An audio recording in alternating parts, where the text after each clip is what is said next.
Right Honorable Speaker,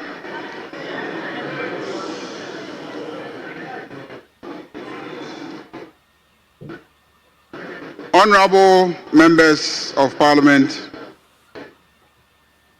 it is with a deep sense of responsibility and commitment to our democratic ideals that I stand before this august House to join the Right Honorable Speaker and my colleague, Deputy Minority Leader, to open the second meeting of the 9th Parliament of the 4th Republic of Ghana. This meeting is taking place during a pivotal moment in our nation's history, a time of renewed optimism under the dynamic leadership of President John Dramani Mahama and the NDC government. His visionary governance has restored faith in our democratic institutions, reinvigorated our national spirit, positioned Ghana as Africa's shining beacon of progress. Mr. Speaker, the transformation is palpable across every sector of society. Our market women now trade with renewed vigor. Educators stand proud in their profession. Farmers embrace their vital role with assurance. Students pursue knowledge with greater determination. The business community operates with restored confidence. Even political opponents like Dr. Mahmoud Bawumia have been inspired by this new wave of renewed optimism. Beyond our borders, Africa looks to Ghana as a model of democratic renewal and economic resurgence. Our remarkable economic recovery has become the subject of continental admiration, signaling Ghana's return to its rightful place as a leader among nations.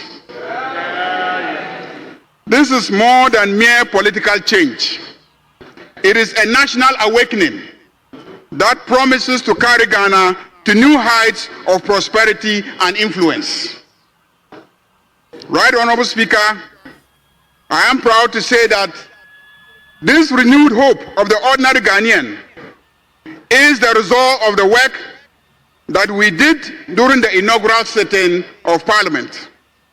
During those 42 inaugural sittings of this Parliament, which spanned 11 weeks, and despite an overwhelming presence of many newly elected members of Parliament, the House achieved an unprecedented feat. We swiftly passed 11 critical bills to implement the critical promises made by the NDC to reset the Ghanaian economy. The obnoxious electronic levy was done away with, and so was the carbon emission levy. We repealed taxes on lottery winnings and the 1.5 withholding tax on unprocessed gold from small-scale miners. We removed the VAT on motor vehicle insurance policies. We increased the levy on gold mining companies from 1 to 3% of gross production and extended the levy sunset to 2028. We removed or raised caps on certain statutory funds to allow full allocation to priority sectors. So Ghana Education Trust Fund got more money for education. National Health Insurance Fund got more money for healthcare delivery. And Road Fund received 100% of their due allocations to better support road projects. I vividly recall the unwavering commitment demonstrated by honorable members of this House, who sacrificed sleep and personal comfort to work tirelessly through the night in this very chamber. Their dedication bore fruits in two critical legislative achievements: the establishment of the Ghana Gold Board, a landmark institution that has brought much needed regulation to our nation's gold industry. The timely passage of the appropriation bill, a crucial piece of legislation that not only authorized government expenditure, but also guaranteed a seamless financial transition during the delicate period following the election of a new administration. These examples stand a powerful reminder of Parliament's essential role in safeguarding our nation's economic stability and democratic processes. When duty calls, this House has consistently risen to the occasion, putting national interests above all else. The meteoric vetting and approval of all 56 ministerial and deputy ministerial nominees saw the fastest setting up of government by any democratically elected president inaugurated under the Fourth Republic. Even before new and young MPs could settle in their seats, they started asking questions and raising issues affecting the lives of their constituents. 170 motions were moved and adopted. Newly approved ministers responded to 41 questions. Members and ministers delivered 90 statements on critical national and constituency matters. The House held 82 committee sittings. Because of all the policies, legislation, and quality of leadership installed by this House, in our first sitting, Ghana is being reset again. We have engineered one of the strongest currency rebounds in recent financial history. The numbers speak for themselves. 21% appreciation against the US dollar, 16% against the UK pound, 41% strengthening versus the euro, where $1 traded 14 a few months ago. Today it exchanges at just over 10.94 Ghana cedis. This isn't just statistics. It is translating into real relief for Ghanaian families. The strong showing of our Ghana cedi is resulting in significant reductions in fuel prices, in commodity prices, in food prices, and in the prices of general goods and services. Right, Honorable Speaker, there is a new force and a new myth in the management of our economy and finances. It is called forcenomics. This House must support our indefatigable Finance Minister and former leader of this House, Honorable Kesal Atuba Forson, to continue along the lines of fiscal prudence and his dogged pursuit of appreciating the Ghana cedi, reducing inflation and prices, reducing interest rates, and revitalizing our private sector, renewing hope in the Ghanaian. While many challenges remain, this sitting will focus on pursuing fiscal prudence, economic consolidation, the private sector revitalization to strengthen Ghana's financial stability and growth. It is in our agenda to receive the mid-year review of our budget.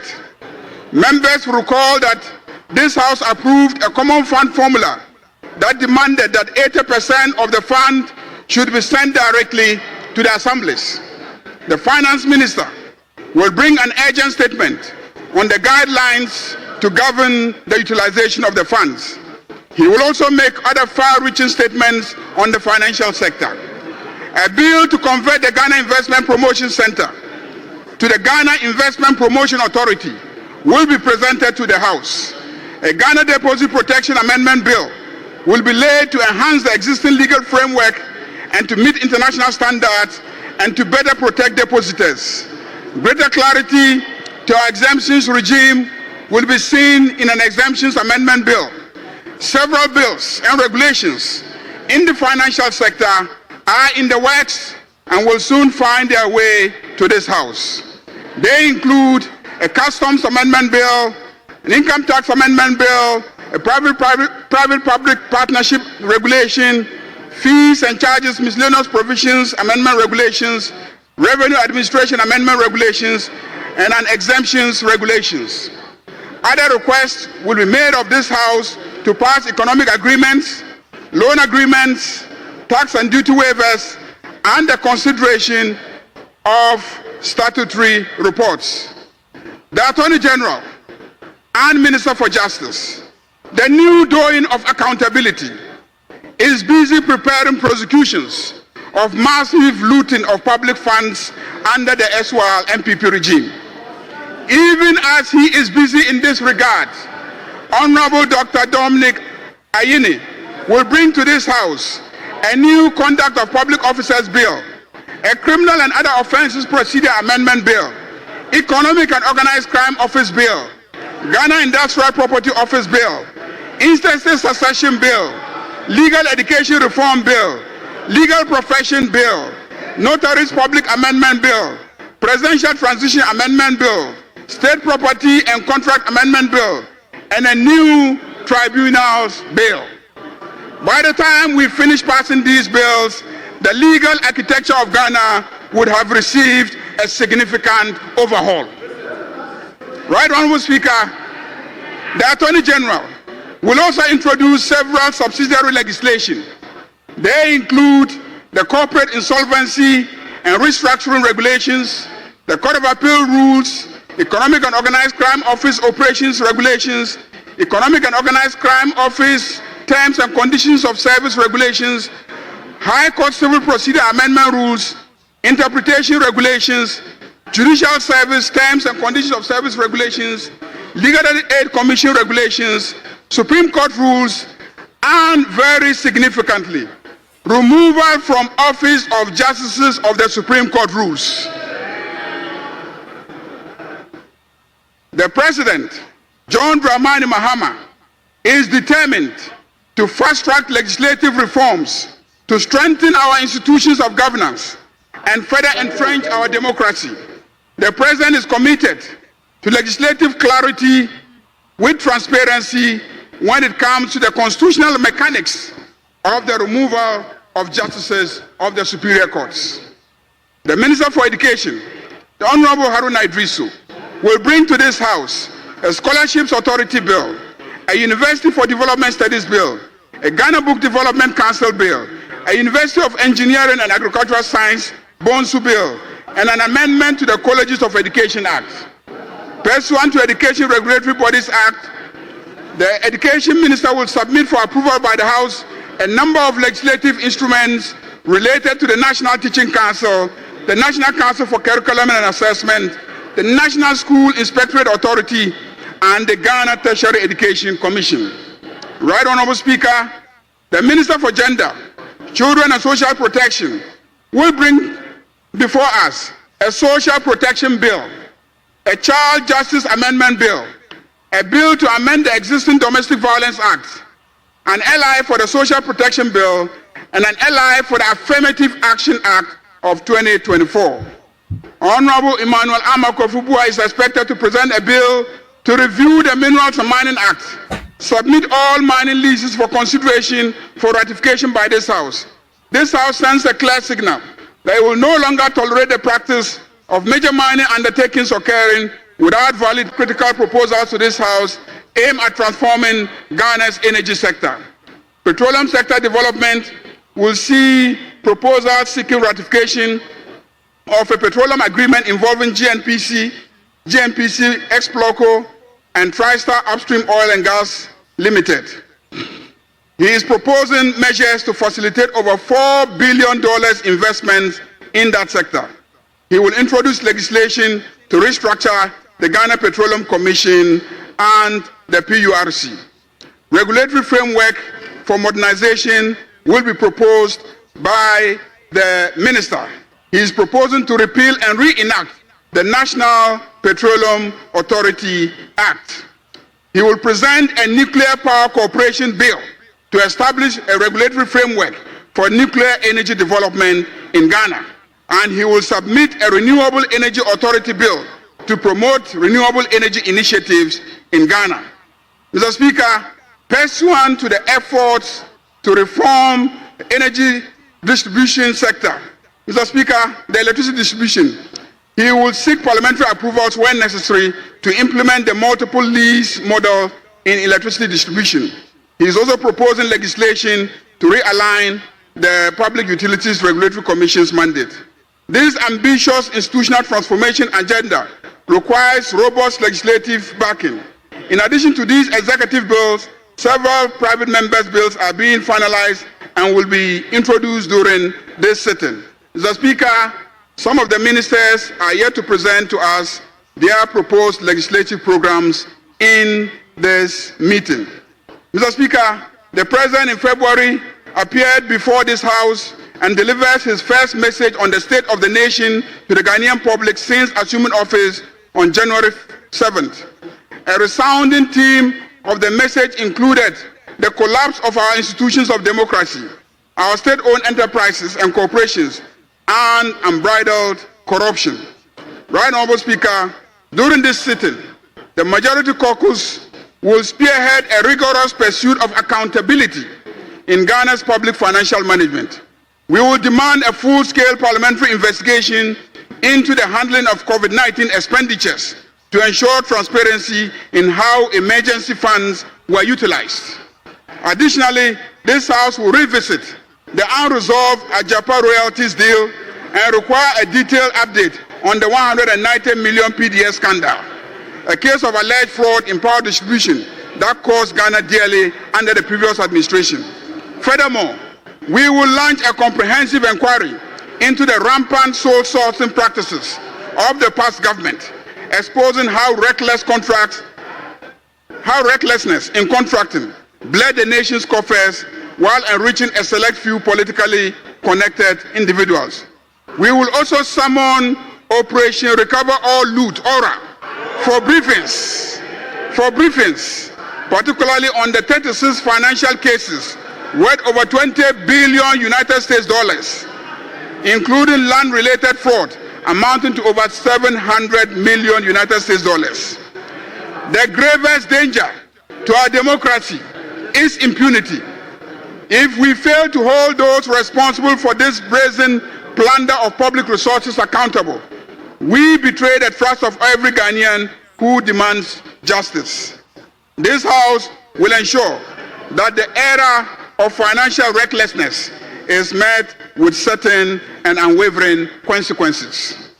In the course of the last sitting, it emerged that some containers got missing at the Tema port, and further investigations revealed massive cases of reckless procurement at the Electricity Company of Ghana, ECG. The Minister of Energy promised this House a thorough investigation. We are waiting to be briefed on how far perpetrators have been held accountable. This Parliament must live up to its mandate as the House of Accountability. Right, Honorable Speaker, the Governor of the Bank of Ghana, Dr. Johnson Pandit Kwesi Esiama, appeared before this House Committee of the Whole to provide critical clarifications on the controversial construction of the new central bank headquarters known as the Bank Square. What began as a $81.8 million project under the previous administration ballooned to an outstanding $250 million. A reckless expenditure at a time when Ghana's dire financial crisis had pushed the nation to an IMF bailout. Shockingly, it was revealed that $11.1 million was spent on furniture alone, despite the building remaining incomplete and unsafe for occupation. This House will thoroughly investigate this matter during the current sitting to ensure accountability and justice. The hard-working citizens of Ghana who took to the streets in protest against such blatant mismanagement of public funds deserve answers. Their voices must not be ignored and their sacrifices must not be in vain. We will seek regular briefings from the Minister for Justice and Attorney General regarding ongoing investigations and prosecutions. The Special Prosecutor will be held to strict account for his mandate as well. Parliamentary committee hearings, similar to the United States Senate, will seek to unravel structural institutional defects that promote corruption and maladministration in our country. I want to assure the President that the Majority Caucus, and I believe this whole House, will pursue the agenda to reset Ghana with rigor. Right, Honorable Speaker, it will be recalled that on the 4th of February, during a discussion on the 60th anniversary of the death of J.B. Dankwa, a voice from the backbench of the members of the MPP made an unsavory comment directed at a female colleague in this house. The voice was roundly condemned despite some shameful efforts to equalize. The Right Honourable Speaker gave a one-week ultimatum to the maker of the statement to own up. That has not happened. We on the majority side will not leave the matter unresolved. The majority caucus will demand that all the MPP members of the backbench who were sitting in the direction where the unsavory statement came from should be referred to the Privileges Committee for investigation of a consent to breach the privileges of a member. The NDC majority caucus repeat our condemnation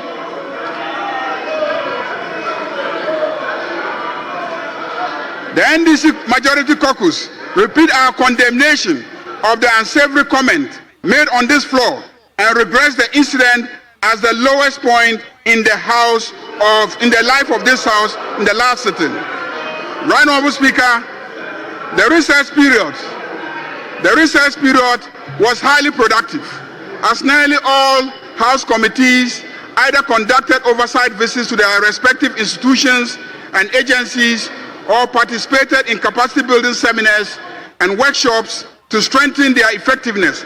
I am confident that our committees are now better equipped and fully prepared for the tasks ahead. The future of our democracy rests in our hands.